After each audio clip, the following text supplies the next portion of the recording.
My name is Josephine Trumbull. Everyone calls me Jo. I'm 33 years old. 3 weeks ago, I sat in the very last row at my own sister's wedding because my mother told me in writing that she didn't want me spoiling the pictures. My sister was marrying the man who used to be engaged to me. My parents paid for all of it, the marquee tent, the string quartet, the photographer who'd flown in from St. Louis with 2 assistants and a drone that hovered over the chapel like a patient hawk. 210 guests watched Faith glide down the aisle, and not one of them noticed the plain manila envelope tucked inside my clutch, 12 rows back. What I did during the vows made every person in that chapel forget how to breathe. My mother still hasn't forgiven me. She probably never will. But the envelope comes later. First, you should hear what my family taught me about pictures, because everything that happened in that chapel started with a photograph taken 23 years ago. Welcome back to the channel, where family secrets come to light and quiet women finally stop staying quiet. If you've ever been the one your family kept just outside the frame, this story is for you. Drop a comment telling me where you're listening from and subscribe. I've been a title examiner at Truman Abstract and Title for 12 years, a 3-person office above the hardware store in Cedar Hollow, Missouri, population a little over 8,000. I live alone in a rented half of a duplex on Larkspur Street with a coffee maker that runs on spite. My job is chains of title, liens, judgments, easements, the boring paper skeleton that holds property, and sometimes people, together whether they know it or not. I'm good at it, and I came by it honestly. My grandmother, Vera Dietrich, spent 29 years as a deputy recorder in the county courthouse. When I was 7, she taught me to spell by quizzing me on Missouri county names. When I was 17, she taught me the only rule she ever called sacred.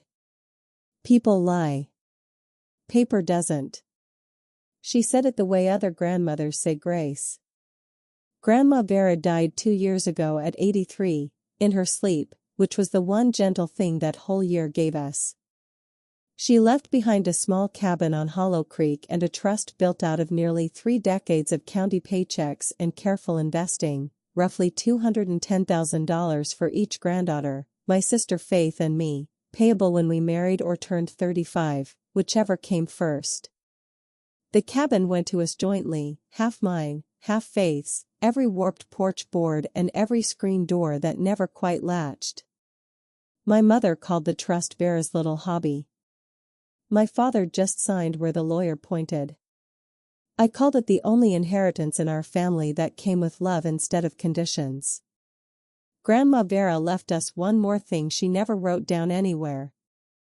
It took a wedding, a lien search, and one manila envelope for me to finally understand what it was. Here's the photograph you need to see first.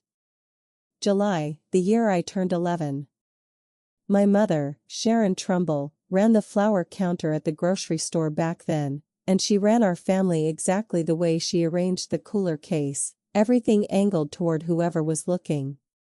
That summer the Cedar Hollow Gazette ran its annual 4th of July feature on local families, and a photographer came to the house. I had a retainer, a sunburn peeling across my nose, and bangs my mother called an experiment. Faith was 8, fresh off winning the county fair pageant's Little Miss Sparkler crown, all ringlets and a gap-toothed grin the whole town had already fallen for. The photographer took one look at the 4 of us, and my mother took one look at me, and then she smiled and said we'd do 2 versions, just in case. The version that ran in the paper showed my mother, my father, and Faith on the porch swing in matching red gingham. 3 people. My mother had it framed and hung over the mantel, where it stayed for 23 years. When I asked about it once at 12, voice shaking, she straightened the frame and said the sentence that ran our house like a furnace. Family is how it looks, sweetheart. My father, Wayne, said nothing. He adjusted the porch light so the glass wouldn't glare in the photo of the photo. That was Dad, a man who could rewire a whole house and never once touch what was actually broken in it.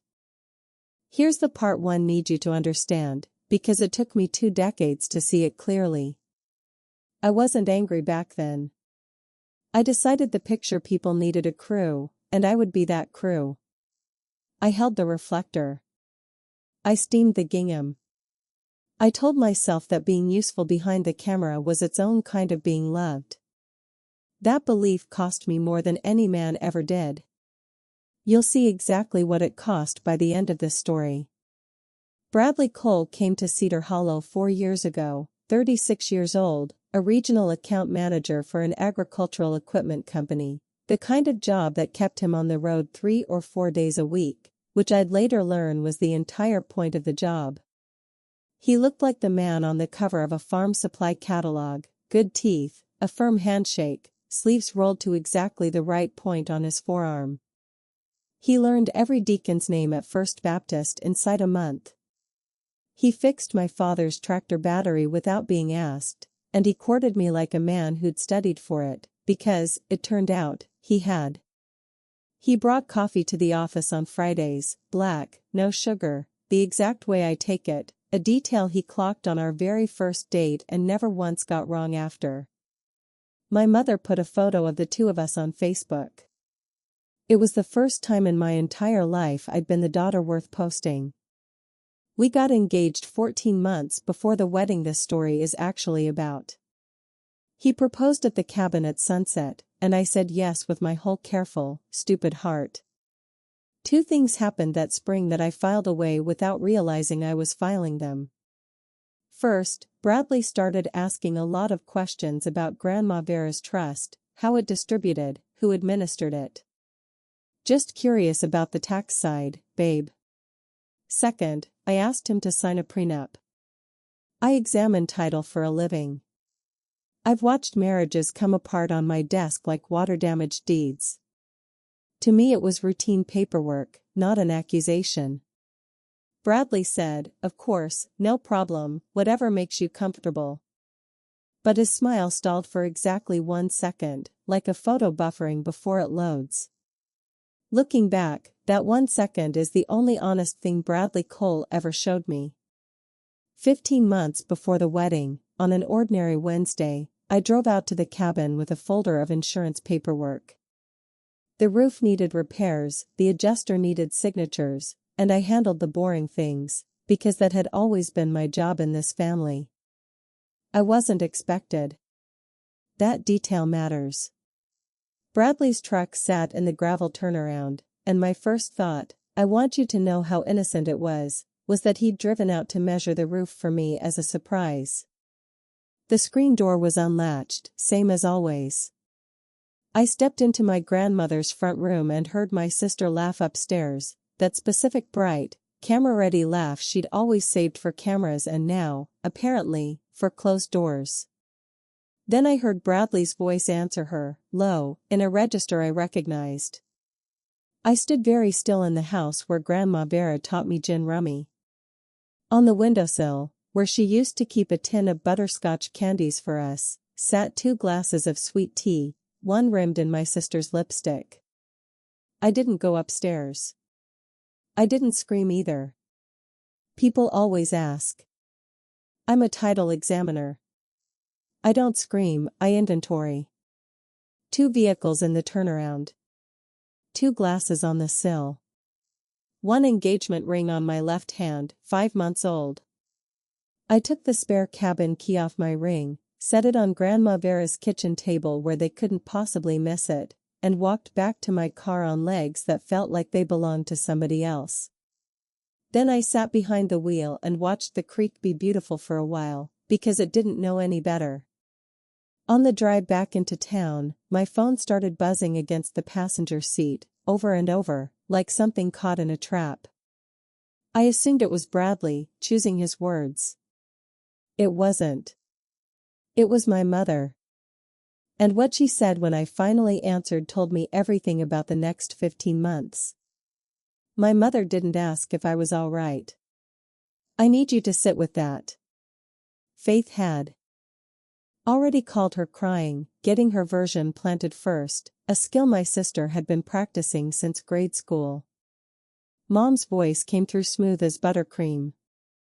These things happen, Josephine. You were always married to that job of yours anyway. Faith needs this.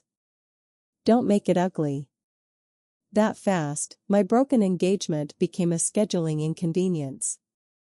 I asked her, calmly, I'm told I'm always calm, whether she understood her daughter had been seeing my fiancé. She sighed the way she used to sigh at wilted carnations and said, the heart wants what it wants.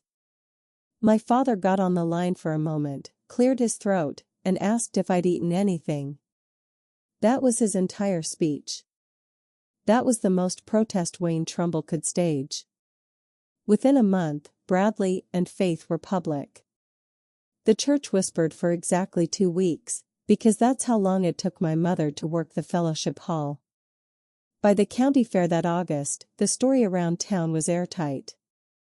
The engagement had been quietly fading for ages.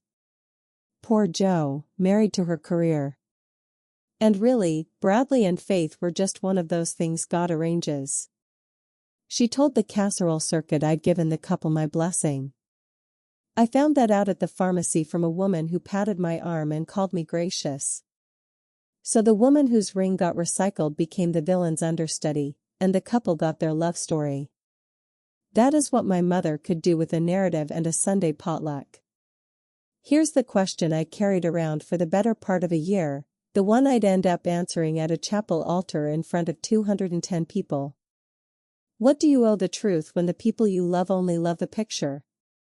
Keep that question in your pocket. We'll need it. 9 months before the wedding, Bradley proposed to my sister with a 2-carat ring at a vineyard he'd booked with a photographer hired weeks in advance. Of course there was a photographer. The engagement announcement ran in the Gazette with a half-page photo, Bradley and Faith on the dock of Grandma Vera's cabin at golden hour, his hand at the small of her back. My mother shared it to the Cedar Hollow community Facebook group she administers, and it traveled the way small-town news travels, instantly and forever. Then my mother did something that told me exactly how much this wedding meant to her, and I mean that mathematically. She sank a chunk of her retirement savings into it. The Ashford Chapel and its adjoining reception marquee, 210 guests, a photographer flown in from St. Louis, and a drone, because apparently even heaven needed a backup copy. People called it the biggest wedding Cedar Hollow had seen in a generation, and my mother repeated that phrase like a rosary. Around that time, Faith texted me for the first time in almost a year. No apology, no acknowledgement, just this. Since you never use the cabin anyway, would you sell me your half? Brad says it's smarter for the taxes. I stared at that message a long time, not at the request, at how the second sentence began. Brad says. I typed back one short line, the politest no I owned, and started paying attention in a new way, because over the following months, nearly every plan that came out of my sister's mouth arrived wearing that exact little uniform. Brad says a joint account would be simpler. Brad says the trust should be working for us instead of just sitting there. Brad says, Brad says, Brad says. I started counting how many of her sentences began that way. I stopped counting at around 30, because by then I'd started doing something more useful. I started listening the way I read a title chain, for the gap nobody wants you to notice. The invitation arrived on heavy ivory cardstock addressed in calligraphy, with a smaller card tucked inside in my mother's own handwriting. We would love to have you there, Josephine. Please keep a low profile, for everyone's sake. I set it on my kitchen counter and looked at it for 3 days, the way you look at a bill you can't argue your way out of. And then, alone in my half of a duplex on Larkspur Street, I decided exactly how this was going to go. I would attend my sister's wedding. I would wear charcoal gray, sit wherever they'd put me, kiss my great-aunts, and smile for exactly 0 photographs.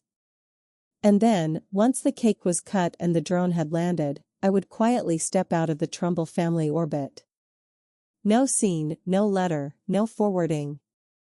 Address for holidays. You can't resign from your family, but you can absolutely stop clocking in. That was the entire plan. Dignity, then distance. I want that on the record, because of what people in this town said about me afterward, that I'd spent months plotting, that I walked into that chapel loaded for revenge. No. 3 weeks before the wedding, I had nothing in my purse but a lip balm and a resignation I hadn't spoken out loud yet. Then, on a slow Thursday afternoon, I was running a routine title search for a refinance out on County Road 9, pulling judgment records the way I pulled them a dozen times a week, checking every name variant against the county's index the way Grandma Vera taught me, because clerks misspell things and con men count on it. I typed Bradley Cole. Nothing unusual. Then, out of a professional habit I can't fully explain even now, I typed the variant, Bradley T. Cole, and a civil judgment surfaced out of a county I didn't recognize, Hidalgo County, Texas, 6 years old, $41,000, entered against a Bradley Thomas Cole in favor of a woman named Renata Alvarez Cole. Cole. Not a coincidence I was willing to trust yet. I sat very still at my desk with the cursor blinking, and I did what I'd been trained to do. I opened a fresh search and started pulling the thread. Quick pause. If your family has ever asked you to stay quiet just to keep the picture pretty, tell me about it in the comments, and subscribe, because what I found in that Texas index is something you'll want to hear with your own ears. Here's the part nobody explains about public records. Marriage licenses, like judgments, are public in this country. Anyone, you, me, a tired sister running a routine title search, can request a certified copy of a marriage record from the county that issued it. It costs about what a large pizza costs. There's no national database that flags a man who marries in Texas and then applies for a license in Missouri. The whole system runs on the honesty of whoever's filling out the form. So that week, on my lunch breaks, I worked it like a file. I requested a certified copy of any marriage record for a Bradley Thomas Cole in Hidalgo County, Texas, going back 8 years. I searched the divorce dockets in that county and the 2 counties around it. Every year since a wedding date I hadn't found yet. Nothing. No dissolution, no annulment, no legal separation on file anywhere. I paid for a clerk's letter confirming the search had come up empty, because a missing record only counts once somebody official says it's missing. And while I was in those Texas dockets, I found a bonus, that $41,000 default judgment, entered against Bradley T. Cole for funds drained from a joint account tied to a small landscaping supply business, Renata's family business, 5.5 years earlier. Fraud reduced to a judgment he'd never paid a dime toward, sitting in a courthouse where anyone with a login could read it. The dates lined up almost exactly with an 18-month gap in Bradley's resume I'd once accepted without blinking, back when I loved him. Friday afternoon, I laid the printouts on Harold Truman's desk and watched my boss read. Harold's run this office for over 30 years and startles at nothing. He took off his glasses, pinched the bridge of his nose, and said, "Joe, if this marriage record turns out to be real, your sister's wedding is a felony with a caterer." Then he said the second thing, the lawyer thing, the thing that cost me a week of sleep. "Until the certified copy comes back with a raised seal, you have a theory, not proof. And if you say any of this out loud in Cedar Hollow before you can prove it, his attorney has a defamation letter to us by Wednesday." He leaned back and looked at me kindly, which somehow made it worse. "Joe, think about this town. The jilted sister accuses the perfect groom. You'd lose in the court of public opinion before you ever saw a real one." He wasn't wrong. My mother had spent 14 months quietly writing me into the role of the bitter one, and an accusation without paper would fit that costume like it had been tailored for me. So I waited on the mail, and at night I lay in my duplex doing math on the ceiling. If this record was real, my sister was 3 weeks from marrying a felony, from a honeymoon funded out of Grandma Vera's trust, from joint accounts with A man whose actual wife couldn't afford to divorce him. If it wasn't real, and I ran with it anyway, I'd become, forever and officially, the woman who tried to burn her sister's wedding down out of spite. There was no version of this where I got to be both sure and safe. I'll be honest with you, a small cold voice in me said, let it happen. You warned no one. You owe no one. Let the picture-perfect couple have their picture-perfect fraud. I noted that voice the way I note a hostile witness, and then, on Saturday morning, I decided to try the gentlest door first. I texted my sister and asked her to coffee, just the two of us. It did not go the way I'd hoped. We met at the Hollow Bean on 3rd, the coffee shop with the wobbly window table, and Faith arrived 22 minutes late in full wedding planning mode, binder tabs, and a highlighter capped between her teeth. I hadn't been alone with her since the cabin. She looked genuinely happy, which complicated everything. I kept it soft. I asked about the flowers, the band, Mom's seating chart. Then I set my cup down and asked the question I'd rehearsed in the car. Faith, how much do you actually know about Brad's years in Texas? Her whole face changed weather. She'd been waiting 14 months for me to say something exactly like that, and here I was, right on schedule, the bitter older sister with her little insinuations. She didn't even ask what I meant. That detail still gets me. She never once asked what I knew. She leaned across the table and said, low and triumphant, it's not stealing if you chose me. Then she gathered her binder like a verdict and told me, some people just can't stand watching other people be happy. She was gone before her latte cooled. 20 minutes later my phone rang, and I knew who it was before I looked, because my sister has always had exactly one reflex faster than her smile, reporting to command. My mother didn't bother with hello. If you try to spoil this wedding, Josephine, don't come at all. Do you understand me? I understood everything. The sister door was closed. The mother door had never actually existed. I drove home to Larkspur Street with both hands on the wheel and scrubbed my kitchen until midnight, because scrubbing is honest work that can't be spun into a different story. Then, close to 1 in the morning, my phone lit up. A text from a Texas number. You sound like you don't believe me yet. I understand.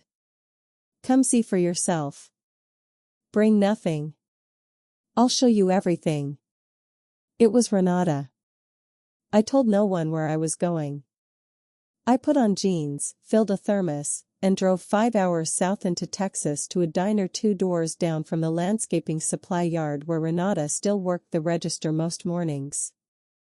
She was already in the booth when I arrived, pretty in the way people are pretty once you look past the exhaustion, mulch dust still faint on one forearm. In the booth beside her sat a small girl with Bradley Cole's exact jawline, coloring on a paper placemat. Marisol, 6 years old. She was drawing a house with 3 stick figures standing in front of it. The tallest one, the father-shaped one, had no face. Hadn't gotten to it yet, probably. I've never quite managed to make myself believe that. Renata didn't give speeches. She reached into a canvas tote and slid something across the formica, and that slide, that soft scrape of laminate on tabletop, is the sound I will remember from this whole story long after I've forgotten everything else. A marriage certificate, laminated like a diploma. Bradley Thomas Cole and Renata Isabel Alvarez, Hidalgo County, Texas, 8 years back, April. Signatures, seal, the works. Then she talked, and the pattern rolled out like sawed off a truck. Bradley had courted her exactly when her father's landscaping supply company was being handed down to her, exactly as money was about to attach itself to her name. Charm, favors, a memorized coffee order. I could have recited it right along with her. Married in April, accounts merged by August, drained and gone before their daughter could say the word daddy, leaving her a judgment she couldn't collect and a marriage she couldn't afford to end. He doesn't marry women, honey, Renata said, stirring coffee she never touched. He marries whatever's about to come with a woman attached. I was still holding the certificate when she looked up and added, almost gently, there's one more thing you should know. It's about that trust your grandmother left. Here's what Renata knew, second-hand but specific. A mutual friend from Bradley's Texas years, the one man he still called when he passed back through the valley, had heard him brag months earlier that his new fiancée had, quote, money that unlocks the day we sign. That sentence reorganized my entire year, because Grandma Vera's trust paid out on marriage, $210,000 released to Faith the day a signed marriage license came back filed with the county. Bradley hadn't asked me those curious little tax questions as my fiancé. He'd been reading the terms of a safe he intended to open. And when I slid a prenup across the table, I turned the lock. So he'd switched doors, to the sister who signs whatever's put in front of her. I asked Renata what she actually wanted out of all this, and I asked carefully, because I needed to know exactly what I'd be carrying home. She glanced at Marisol's placemat and kept her voice level. I want him served with divorce papers at a real address. I want child support, and I want my daughter to stop asking why his new family gets him and we don't. That's all, Joe. I'm not coming to burn a wedding down. I'm coming to end a marriage that never actually ended. On the drive home, I stopped for gas outside Springfield, and while the tank filled I went inside and bought a box of manila envelopes. I didn't know yet exactly what would go in one. I only knew, all the way down, exactly who it would be for. 8 days before the wedding, the mail came through. A certified copy of the marriage certificate, raised seal, Hidalgo County, Texas. The clerk's letter confirming no divorce on file anywhere Bradley had lived since. A certified copy of the $41,000 judgment. And a notarized affidavit from Renata, sworn out at her own credit union on her lunch break, laying out the marriage, the abandonment, and Marisol. Paper doesn't lie, and now the paper had seals on it. Harold made 2 calls that afternoon with me sitting across his desk. The first went to the county prosecutor's office. They were interested, genuinely, Harold said. The judgment perked them up. But interested has a speed limit. Verifying out-of-state records, coordinating with Texas, reviewing for charges. Send the full package, we'll look at it next week. The wedding was Saturday. Next week was a different universe. The second call went to our own county clerk's office, where we learned Bradley and Faith had already been issued their Missouri marriage license days earlier. Under prior marriages, Bradley had sworn none. That's perjury on a license affidavit, a crime all by itself, sitting quietly in a filing cabinet. But a license, once issued, isn't something a clerk can simply claw back over a phone call from a title office. Here's what I want you to understand about that week. I did everything right. I found the truth. I verified it. I brought it to the professionals. And every single door opened politely onto the same sentence. Not before Saturday. The law is a good tool and a slow one. Weddings are fast. Sitting in my car outside the office, I realized there was exactly one door left that wasn't an institution. It was a machine shed on Route 9. And inside it was the man who'd taught me to change a tire. My father had spent his whole life fixing things, breakers, well pumps, the neighbor's grain auger at 11 at night. I found him in the shed with the radio on, a week before the wedding, and I handed him the folder without a word, because I knew any words I chose would give him an exit. He read it standing up under the work light. He read the certificate twice. When he got to the part of the affidavit about Marisol, his hand started to shake, and I watched my father age in real time under a 60-watt bulb. He believed me. I want that stated plainly, for the record. My father looked at certified proof that the man marrying his younger daughter was already somebody's husband and somebody's vanished father, and Wayne Trumbull believed every single page of it. Then he squared the folder, closed it, and slid it back across the workbench. "Joe," he said, "your mother put her retirement into this weekend. Faith would never survive the shame, not in this town." And then, quieter, the sentence he actually meant. "Maybe he's changed. Maybe it was all a misunderstanding, and the Texas gal can handle her business after." He couldn't even finish looking at me while he said it. I stood in that shed where I'd spent the best hours of my childhood handing him sockets and wrenches, and I understood something with terrible clarity. My father wasn't choosing Bradley. He was choosing the photograph. Same as always, just with the stakes raised. The worst part of my whole story isn't the sister who took my fiancé, or the mother who took her side. It's the father who believed me completely and folded anyway. I picked up my folder, kissed his cheek so he'd know the account wasn't closed for good, and drove back to Larkspur Street. One door left now, and it wore a robe on Sundays, and I'd have to time it exactly right. People ask why I never confronted Bradley directly, gave him a chance to slip away quietly, spared the family the scene. Here's the arithmetic on that. A man who's already abandoned one marriage doesn't repent when he's cornered. He accelerates. Show Bradley my folder on a Wednesday and by Thursday he's talked Faith into a fast little courthouse ceremony 2 counties over. The license was already issued. Any judge would do.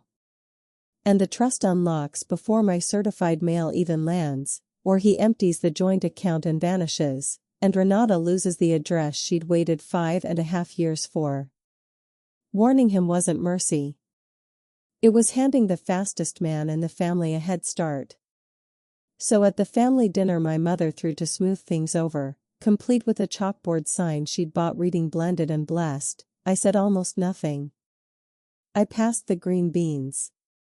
I discussed humidity with my great-aunt.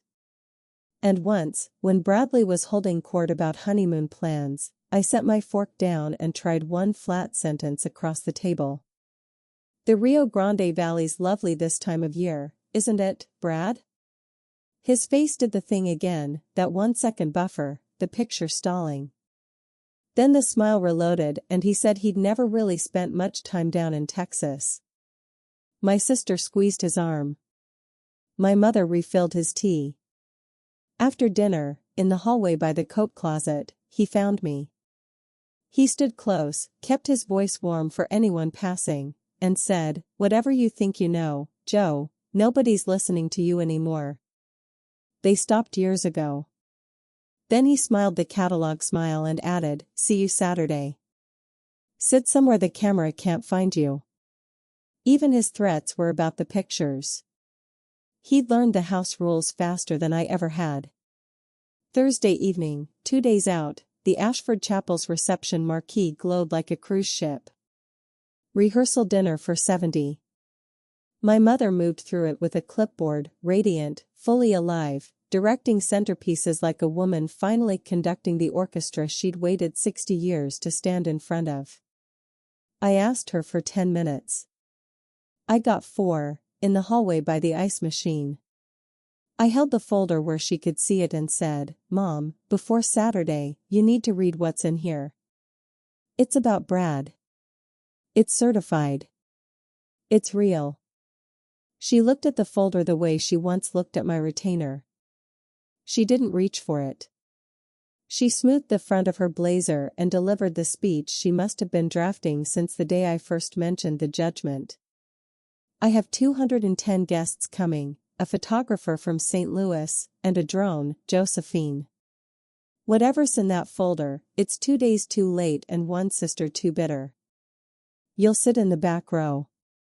You'll smile, and you will not ruin the photos." Then she walked back into the light and laughed at something the caterer said, and I stood by the ice machine listening to it make ice, which at least was honest work. Something in me finished breaking, and the break was clean. You will not ruin the photos. 23 years after a 4th of July photo with 3 people standing on a porch swing, the frame had never once widened to fit me, and it never would. I walked to my car through the warm June dark, sat behind the wheel, and called Texas. Renata answered on the second ring, wide awake. Landscapers and title examiners, nobody sleeps the week before a felony. Come, I said. Come Saturday. Bring your certificate and bring Marisol's birth certificate, and I'll buy the plane tickets myself tonight. A long breath traveled 400 miles of phone line. Then she said, we'll be there Friday night. The wedding was 2 days away, and there was no going back now for either of us. Before we get to that Saturday, tell me something in the comments. Have you ever had to choose between keeping the peace and telling the truth? Because I was about to find out exactly what that choice costs. Stay with me. Renata and Marisol landed in Springfield on Friday evening, and I drove them to a motel out past the edge of anywhere my mother's Facebook group could see. Marisol fell asleep against her mother's shoulder in my back seat, and Renata and I sat in the parking lot afterward with the dome light off, 2 women quietly planning the calmest ambush in the state of Missouri. Because here's what this wasn't going to be. It wasn't going to be a scene out of daytime television. No standing up mid-ceremony to shout accusations. No phones held up high. No screaming match by the gift table. If we did it that way, my mother would have the whole thing repackaged by Sunday brunch. The bitter sister hired an actress. Poor Faith. Pray for the Trumbulls.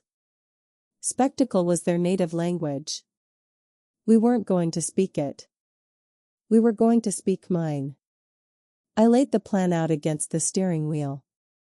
Everything would go into one envelope, the certified marriage certificate, the clerk's letter showing no divorce on any docket, the judgment, Renata's notarized affidavit with her phone number written across the top in blue ink. And the envelope would go to exactly one man, Pastor Neil Aldrich. Not to my parents, who would bury it. Not to Faith, who'd hand it straight to Bradley. The officiant is the only person at a wedding with actual legal authority in the moment, the one whose signature turns a party into a marriage. A minister with credible proof the groom is currently married cannot lawfully sign that license. And Pastor Aldrich had preached Grandma Vera's funeral. He would read every page. Renata listened, nodded, and then asked the question I'd been dodging for 3 weeks. You're protecting the sister who took your fiancé, she said. Why? I looked out at the parking lot lights for a while. I'll let you know Saturday, I said. That night at my kitchen table I wrote a single line on the front of the envelope. For Pastor Aldrich, before you sign anything. Saturday came up hot and blue, a postcard of a June morning, the kind of weather my mother would have taken personal credit for. The Ashford Chapel wore more white hydrangea than it had seen in a century of funerals and Easters combined. The St. Louis photographer prowled the aisle with 2 cameras strapped to him like ammunition. Outside, the drone operator ran his checks, and the thing rose and hovered over the steeple like a patient hawk. I keep calling it that, and I'll keep calling it that, because that's exactly what it was. I arrived early, alone, in charcoal gray, with Grandma Vera's silver brooch pinned over my heart and one manila envelope flat inside my clutch. At the door, a teenage usher checked his laminated seating chart, walked me past pew after pew of people who'd known me since kindergarten, and delivered me to the very back row beside the sound booth. A little printed card sat on the cushion. Reserved, Trumbull. My mother had actually printed a card, so there'd be no confusion about where the unphotogenic daughter belonged. 2 rows up, one of my great-aunts twisted around and stage whispered to her neighbor, "Why on earth is the sister sitting back there?" The neighbor, a bridesmaid's mother with excellent intel, whispered back, "Sharon's orders, for the pictures." For the pictures. Somewhere under my ribs, an 11-year-old with a retainer sat down beside me and buckled her seatbelt. My phone buzzed once against my hip. Renata. We're in the parking lot. Whenever you're ready, or never. Your call either way. I want you to notice that the plan had an off switch right up until the very last second, and the off switch was entirely mine. I could hand the envelope over quietly after the ceremony, let the lawyers unwind it all over the following month, let the fraud go fully official before anyone stopped it. Or never. I texted back the last piece of the plan. Wait in the narthex once the doors close, and watch through the glass. Then I turned my phone face down as the organ began, and 210 heads swung toward the doors like a single animal. You should know that my sister was breathtaking. I've earned the right to say hard things about Faith, and I'm telling you honestly, she came down that aisle like weather, like something you plan an entire day around, and the whole chapel made that soft collective sound crowds make. My father walked her down, gray-faced and handsome in his rented tux, and even from 12 rows back I could see his jaw working, and I still wonder, what it cost him to hand her over to a man whose marriage certificate he'd read under a work light a week earlier. My mother stood at the front pew in dusty rose silk, chin high, presiding. This was her painting, decades in the making, finally hung. And Faith, here's what nobody warned you about, Faith looked happy. Not smug, not staged, actually, radiantly happy. My baby sister, 30 years old, marrying the love of her life in front of everyone who'd ever mattered to her. Dowd sat down next to me, right on top of that reserved card. What if I just let this be? Who exactly appointed me the family's fact-checker? The certified copies weren't wrong, seals don't have moods, but for one long minute I interrogated every step that had led me to this pew with this envelope, and my heart put up quite a defense for silence.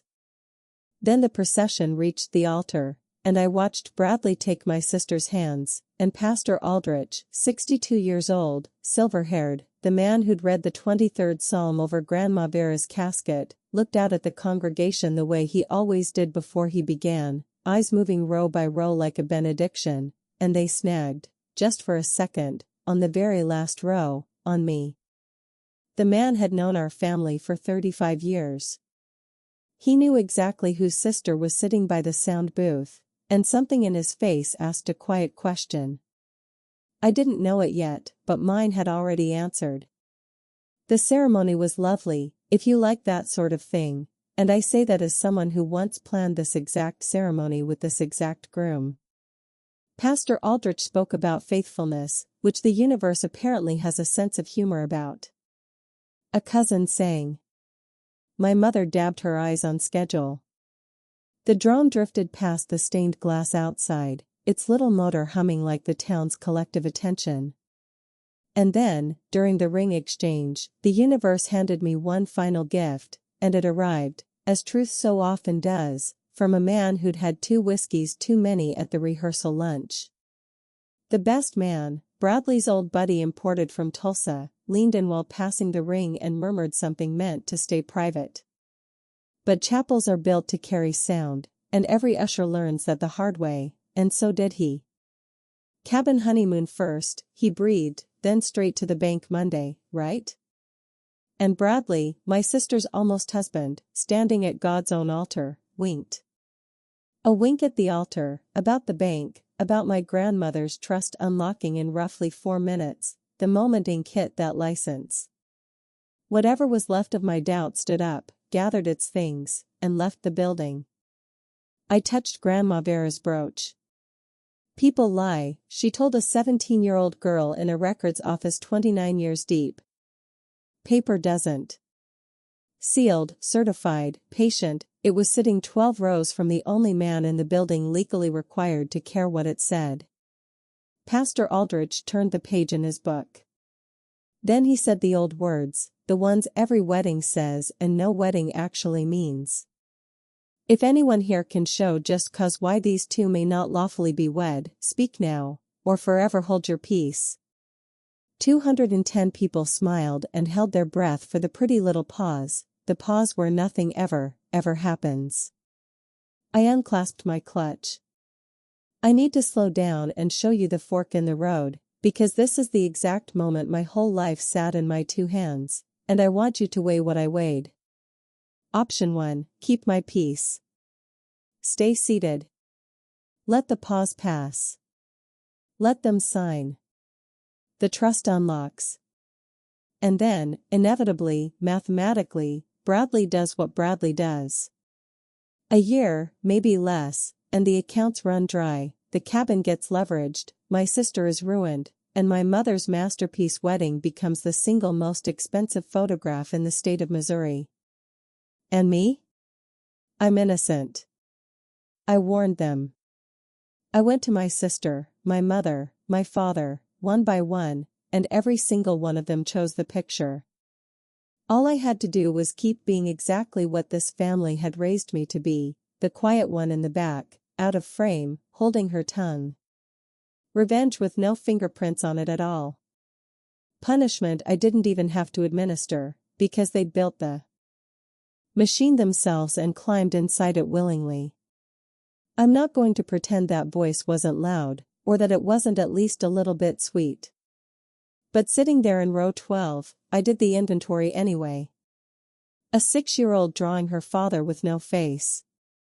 My grandmother polishing a county seal on a Friday night, telling me paper is the one thing that never lies. An 11-year-old holding a light reflector so her family could look perfect without her anywhere in the shot. And I understood, all at once and completely, that if I sat still now, I wasn't punishing them, I was joining them. Silence to protect the picture, that was the family business, and this was my final interview. The truth wasn't a favor Faith had earned. It was simply the only thing I had left that was real. And the only person it could still actually save was standing at that altar in white. Pastor Aldrich opened his book to the vows.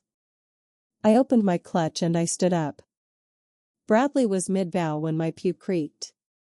He was actually saying it, forsaking all others, as long as we both shall live, when 210 heads began turning toward the back of the chapel in one slow wave, like grass bending in wind. The organist half rose off her bench. The photographer's shutter went still.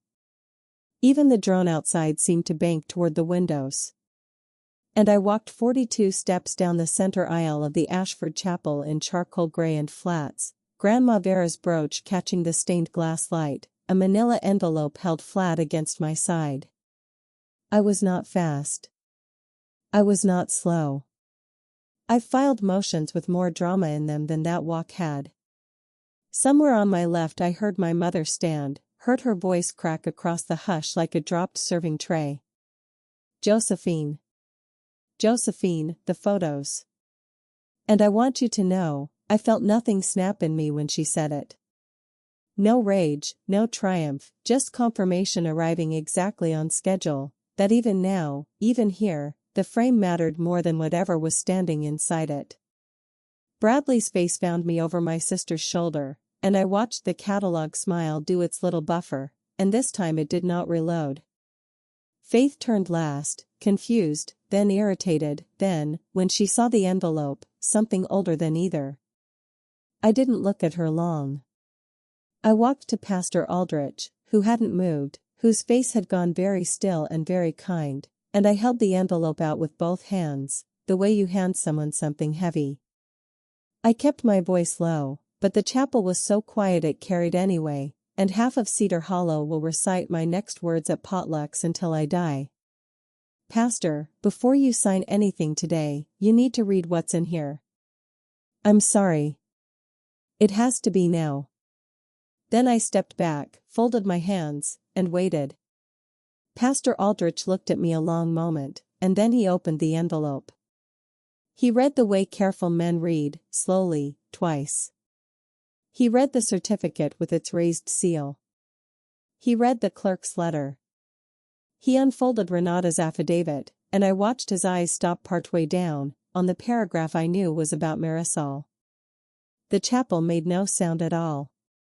210 people, a drone idling somewhere above the steeple, and the only noise in the entire building was paper turning.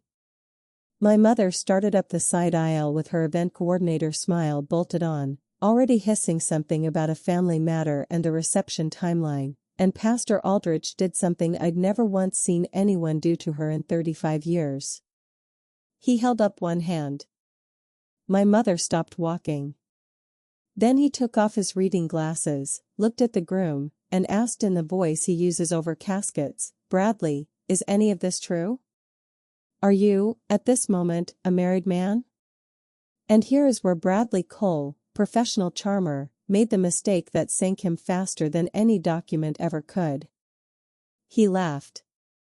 That easy, backslapping laugh, hands spreading wide, and said, "Pastor, come on. That's old paperwork. Texas stuff." We were basically separated. It wasn't even a reel, he stopped on his own. Nobody had interrupted him. The sound in the room had simply changed. A whole congregation inhaling at once. 210 people doing the math on basically. My sister's bouquet dipped, slow, like something wilting in fast forward. Faith looked at the envelope, then at Bradley, and asked in a small voice the microphone caught and threw straight up into the rafters, "What paperwork from Texas, baby?" And before Bradley could reload. The smile, the double doors at the back of the chapel opened, and the answer to her question walked in, wearing her good dress, holding the hand of a 6-year-old girl. Renata didn't storm the altar. She stopped a respectful distance down the aisle, the way a woman returns something delivered to her house by mistake, and spoke as calmly as she'd spoken to me across that Formica table. "I'm not here to shout," she said. "My name is Renata Cole. I have been Mrs. Bradley Cole for 8 years." Nobody moved. Somewhere in the pews a hymnal slid to the floor, and nobody bent to pick it up. Then Renata looked down at her daughter, and Marisol looked up at the man in the tuxedo, and in the pin-drop silence of that chapel, a small voice said something with no anger in it at all, just recognition, the way you'd name an animal at a petting zoo. "Hi, Daddy. I've witnessed a lot of destruction in my line of work. Foreclosures, boundary disputes turned bloody, wills read aloud to hungry rooms. I have never seen anything level a building the way that little girl's hello did. Women I'd known my whole life put their hands over their mouths in one single motion, a whole pew of church ladies rotating to face Bradley like a firing squad in floral print." Bradley bolted. There's no more elegant word for it. He dropped my sister's hands and cut fast down the side aisle toward the exit by the choir door, and that's when my father, Wayne Trumbull, 61 years old, silent his entire life at every single moment that ever mattered, stepped out of the front pew and filled the doorway like a man who'd been rehearsing it all week. "Sit down, son," my father said, in the voice he saved for downed power lines. "You'll want witnesses for whatever you say next." What finally broke the room's paralysis, strangely, was my mother, and her instinct even then told me everything I needed to know. She spun toward the balcony, toward the St. Louis photographer frozen mid-aisle, and cried out, "Turn that camera off, turn it off." Not a question for the groom. Not an arm around her daughter. Lights first. Pastor Aldrich closed his book with a sound like a verdict. "There will be no wedding today," he said, gently and absolutely. "I cannot solemnize this union, and I will not." He lifted the marriage license off the little table beside him, the one with Bradley's sworn none under prior marriages, and set it aside, and signed, the way you set aside evidence. And my mother, casting around the wreckage of her masterpiece for someone her own size to blame, found me standing quietly at the foot of the altar. "You did this," she said, shaking, rose silk and fury.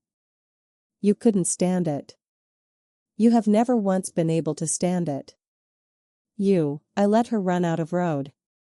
Then I said the only thing I'd walked 42 steps to say, and I said it the way Grandma Vera would have, level as a ledger line. Mom, you sat me where I couldn't ruin the photos. So I saved the family instead. Grandma taught me the difference. She stared at me like I'd spoken a foreign language, and maybe in her dialect, I had. Behind us, the certificate had started traveling hand to hand down the pews like a collection plate running in reverse, silver-haired heads bowing over the seal, and I watched a town my mother had spent 30 years curating finally read the truth for itself off a piece of certified paper. Bradley made one last play. He turned back toward my sister, palms open, and said the sentence that finished him for good. Babe, listen, we can fix this, the trust paperwork's all ready, the trust paperwork. At his own detonated wedding, with his actual wife standing in the aisle and his actual daughter watching from her hip, the man's mind went straight to the trust paperwork, out loud, into a live microphone. My sister looked at him, really looked, maybe for the first time in 14 months, and I watched the entire architecture of her fantasy come down without a sound, like a building imploding on mute. She didn't scream at him. I'll always be a little proud of that. She pulled the 2-carat ring off her finger, took his hand, and pressed the ring into his palm, folding his fingers over it the way you return something borrowed. Bradley looked around the chapel, the pews, the flowers, the frozen photographer, my mother's ruined masterpiece, and he laughed once, short and cold, the buffer gone for good, and gave us his honest opinion at last. You people, he said, would rather look happy than actually be smart. That's exactly why this was so easy. Nobody answered him. There was nothing left to answer. The man had just read our family's whole operating manual out loud. He walked out through the door my father had unblocked with a slow, contemptuous step aside, and a sheriff's deputy sitting in the 6th row, my second cousin's husband, off duty, there strictly for the open bar, followed him out to the parking lot and wrote down his plate, his make, and his direction of travel, because Monday was coming for Bradley Cole whether he believed in it or not. Inside, 210 guests sat in a flower-drowned chapel with no wedding left in it. My sister stood alone at the altar in her white dress, in the wreckage of what was supposed to be the best day of her life, and looked around for help. She looked for our mother. Our mother was looking at the cameras. I found Faith 20 minutes later on the floor of the bridal room, $1,000 of tulle pooled around her like spilled cream, mascara mapping her whole face. I brought her a glass of water, because that's what I had to offer. She took it with both hands, like a child. For a while neither of us said anything, two sisters alone together for the first time in 14 months, sitting in the wreckage of everything. Then Faith said the truest thing I ever heard come out of her mouth. He didn't choose me, Joe, she said. He chose the trust. You were the only one he couldn't fool. She laughed, wet and broken, straight down into the water glass. I took him because for once something of yours looked good on me. That's what they raised me to do. Look good in things.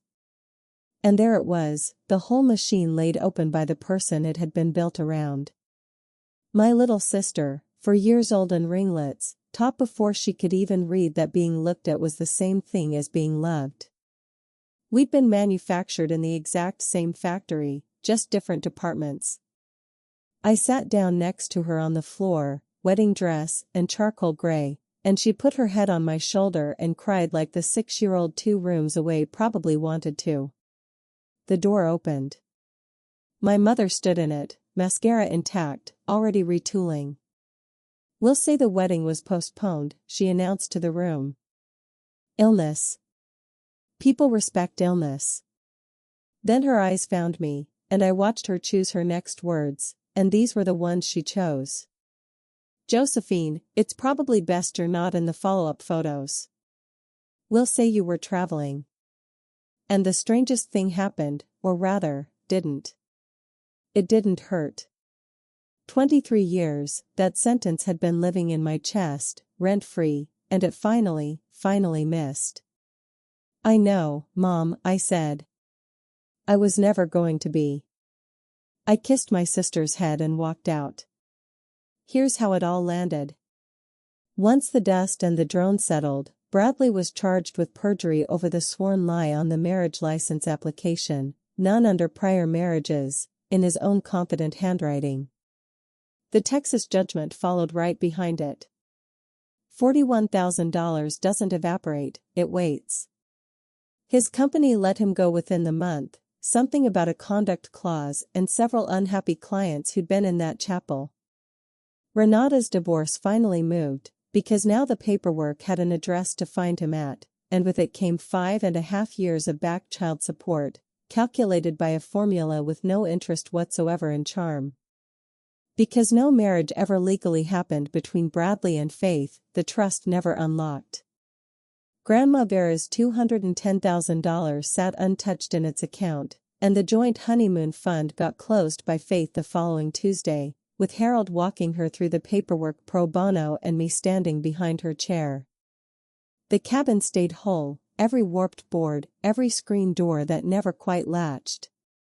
2 weeks later, Renata texted me a photo of Marisol grinning outside the landscaping yard, a court date circled on the calendar behind her, and underneath she'd kept the caption blunt, the way she keeps everything. Filed. Served. Free. My mother, meanwhile, did exactly what my mother does. The Facebook post went up that Sunday. The wedding has been postponed as our family navigates a private matter. We are grateful for your prayers. The casserole brigade arrived by Wednesday, half sympathy, half reconnaissance. The frame survived. The frame always survives. But something in that town shifted anyway, because 210 people had read that certificate with their own eyes, and you cannot photograph your way out of a raised seal. 3 weeks after the wedding that wasn't, on a Saturday morning, somebody knocked on the cabin door while I was out sanding the dock rails. I opened it to find my sister standing on Grandma Vera's porch holding 2 gas station coffees.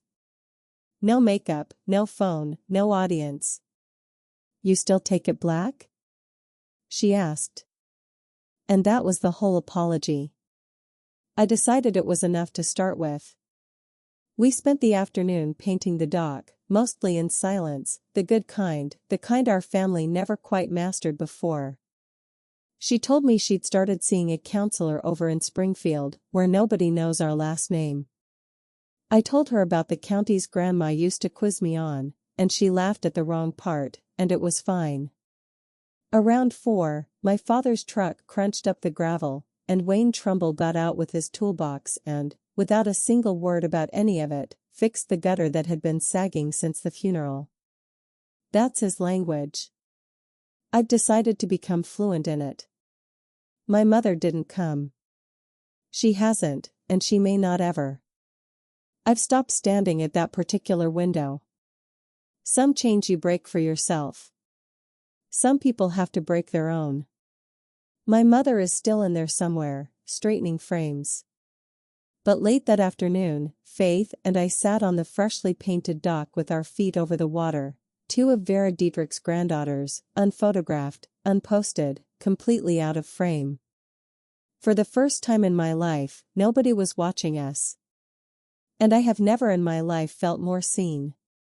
If your family only loves you inside the frame of a photograph, step out of the frame, because the people worth keeping will follow you into the plain, ordinary light, and the ones who won't were only ever posing. That's my story. 1 envelope, a reserved card in the last row, a little girl who said hi, Daddy. If you've ever been the one who kept the family honest and got blamed for it anyway, tell me your story in the comments. I read every one. And subscribe, because quiet women keep the receipts, and there are more envelopes where this one came from.